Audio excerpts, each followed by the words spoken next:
Well, history has a funny way of sorting people out. Some generations build amazing things. Some generations defend freedom. And then some, well, they destroy everything their parents fought for.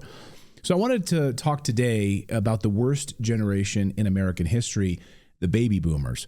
And if you're a boomer watching today on our show, I'm not talking about you because you're awake. You're a part of the solution, not a part of the problem.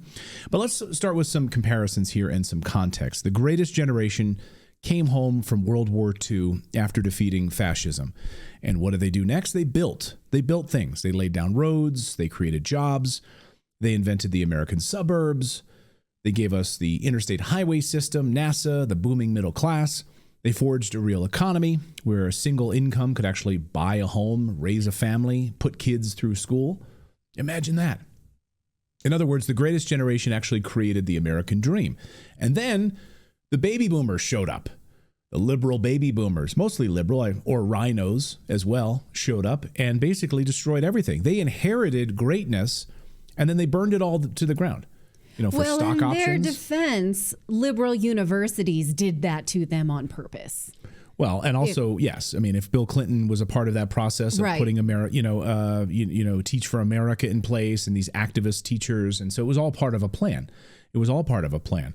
They inherited this greatness and then they burned it to the ground for some stock options, some book deals, some beachfront homes. They didn't just squander the American dream. They sold it off to China, sold it off to Vietnam, sold it off to Mexico, and more. Want proof? Just look at NAFTA, for crying out loud. Signed by boomer-in-chief himself, Bill Clinton, in the 1990s. They're surrounded by Republicans. You had George H.W. Bush there. You had Al Gore there. You had a lot of different, it was the Uniparty. The Uniparty of boomers. They were all there signing that in 1990s. It was sold to us, of course, as a pathway to prosperity in the United States of America. In reality, almost immediately after signing it, America lost over 1 million manufacturing jobs from NAFTA. Almost immediately. Millions of jobs going south of the border to Mexico. Ross Perot, of course, wasn't a boomer. He was born in 1930, during the Great Depression, before NAFTA was signed. Ross Perot warned all of us on the campaign trail when he was running against Bill Clinton and George H.W. Bush, and he was winning, by the way. He warned all of us that if we signed NAFTA, that we'd hear a giant sucking sound going south. Watch. To those of you in the audience who are business people, pretty simple. If you're paying $12, $13, $14 an hour for factory workers, and you can move your factory south of the border, pay $1 an hour for labor, hire a young 25, that's assuming you've been in business for a long time, you've got a mature workforce.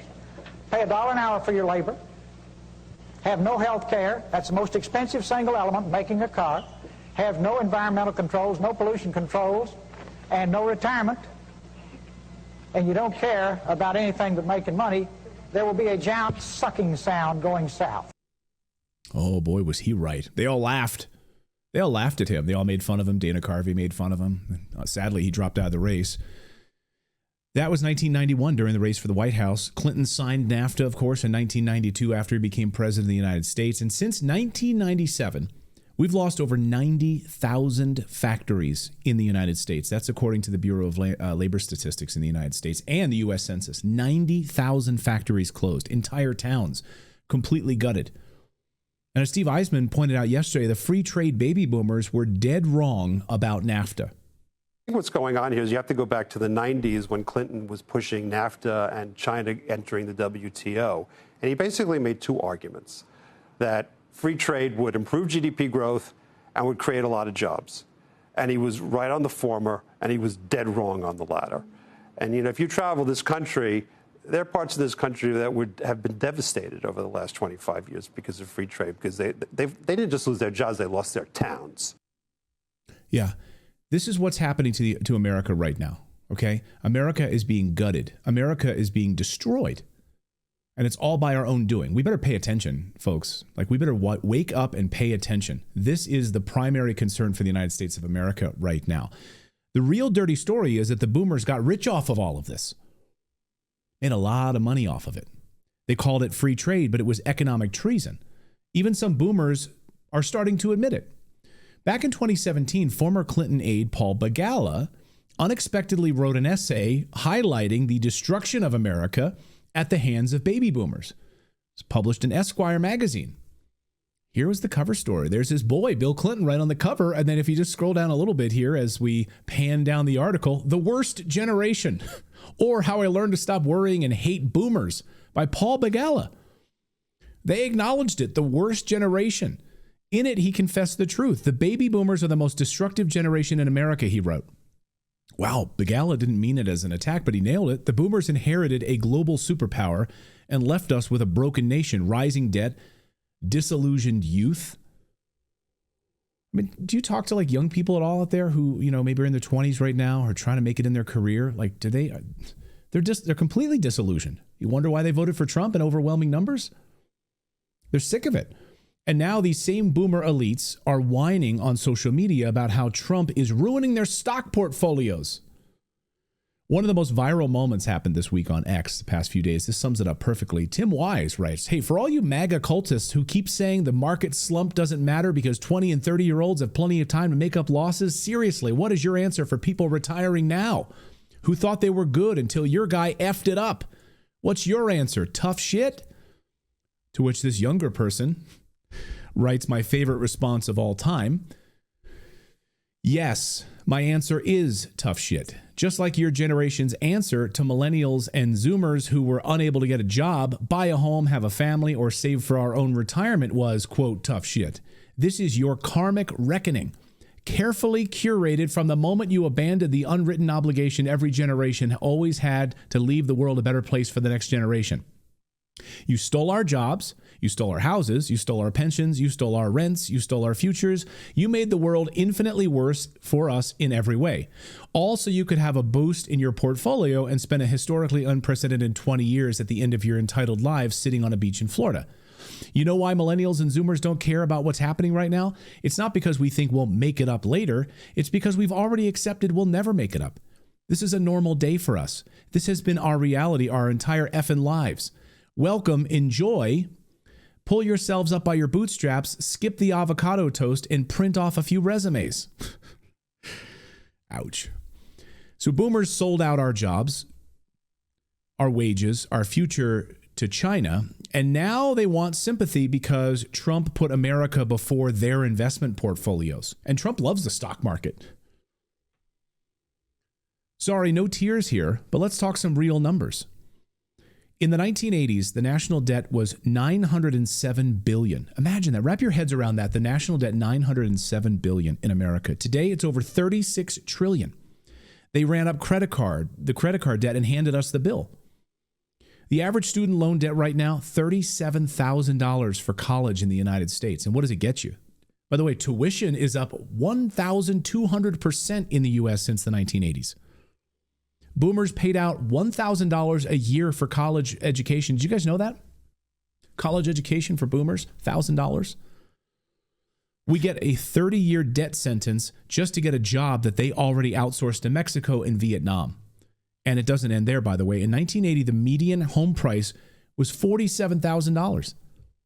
Today, $431,000.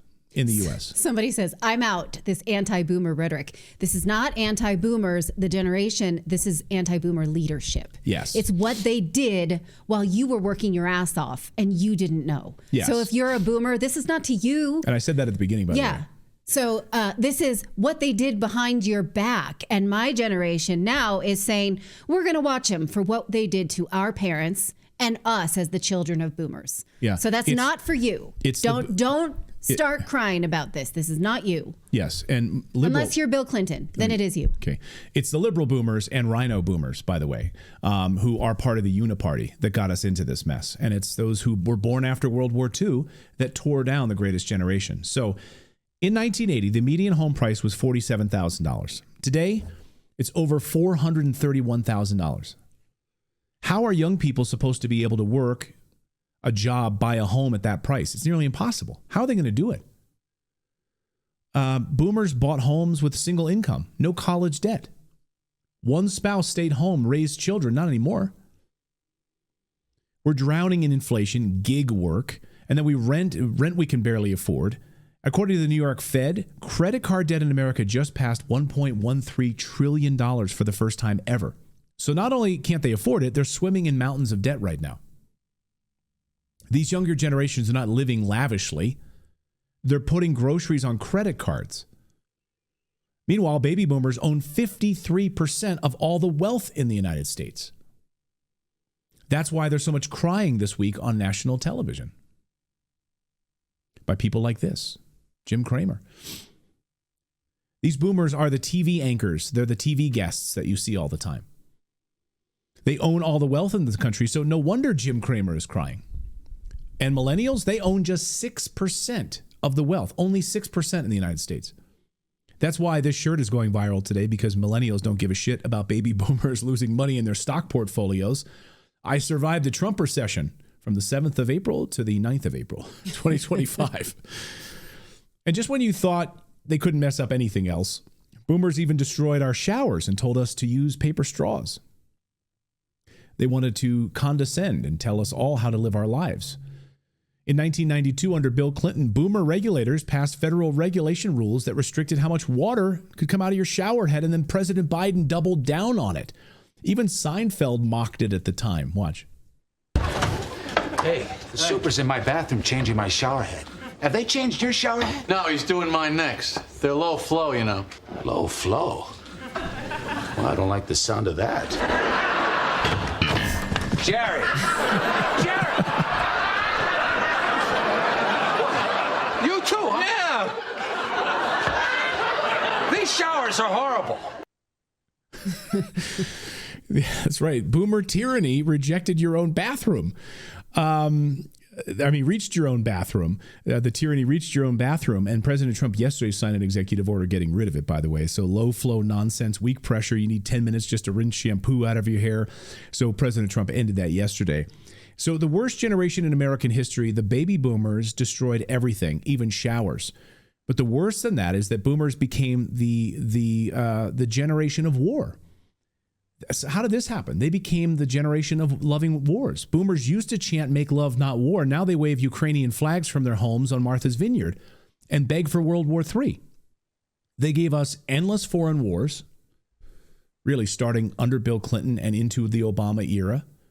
The Patriot Act surveillance under George W. Bush, another rhino, not a true conservative. Wall Street bailouts. No one went to prison. Drag shows in elementary schools across the country, pornography in our libraries for children, and fentanyl crisis killing hundreds of thousands of Americans a year. That's what they gave us. They didn't just ruin the economy, they destroyed the culture of America. Younger Americans, especially the working class, have had enough. We're not falling for these boomer lies anymore. We're not joining their wars. We're not chasing their degrees or paying for their broken system anymore.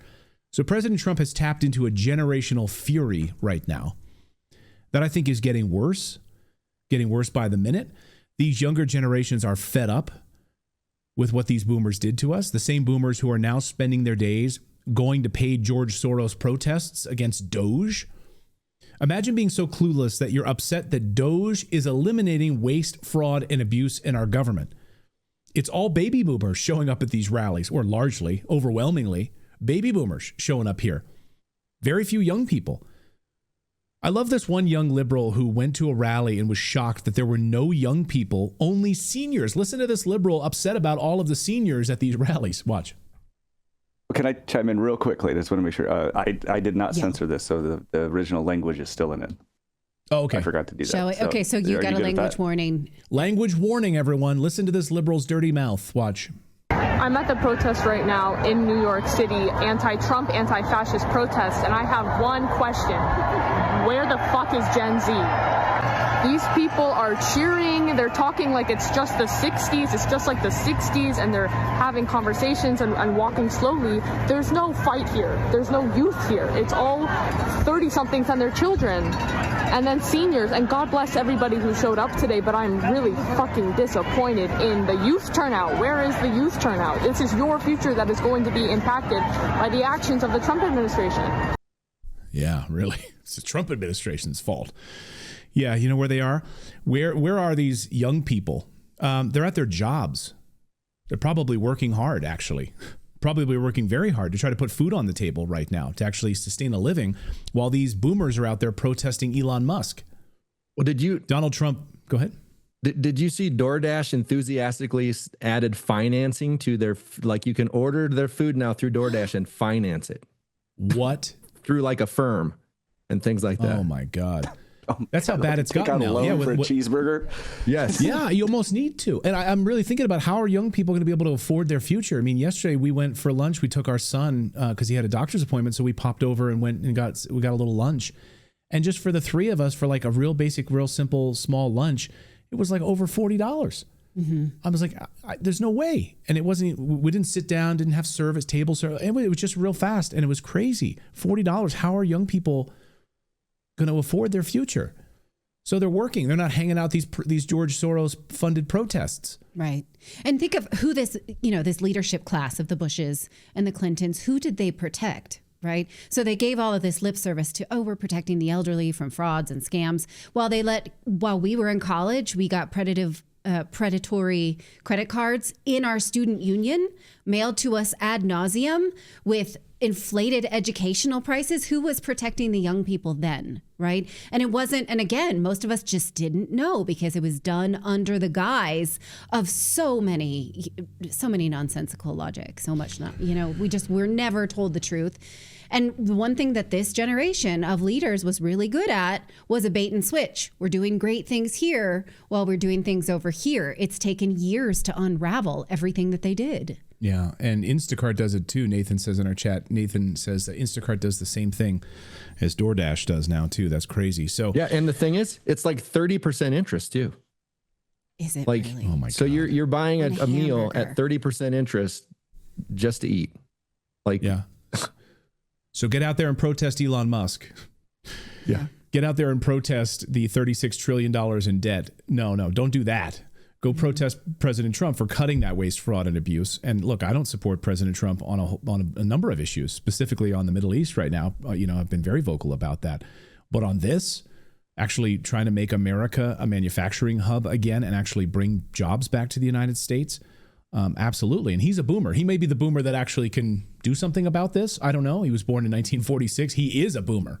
He's like the ultimate boomer by the definition of a boomer. So the baby boomers will go down in history as the most selfish, destructive, and short-sighted generation America has ever seen. They inherited greatness and returned debt, drag shows, and dollar store towns with no factories. But the good news is there's a new generation is ready to rebuild what these boomers destroyed. And again, if you're watching this and you're a boomer, I'm not talking about you. I'm talking about the uniparty boomers who destroyed this country. So that's all I have to say about that.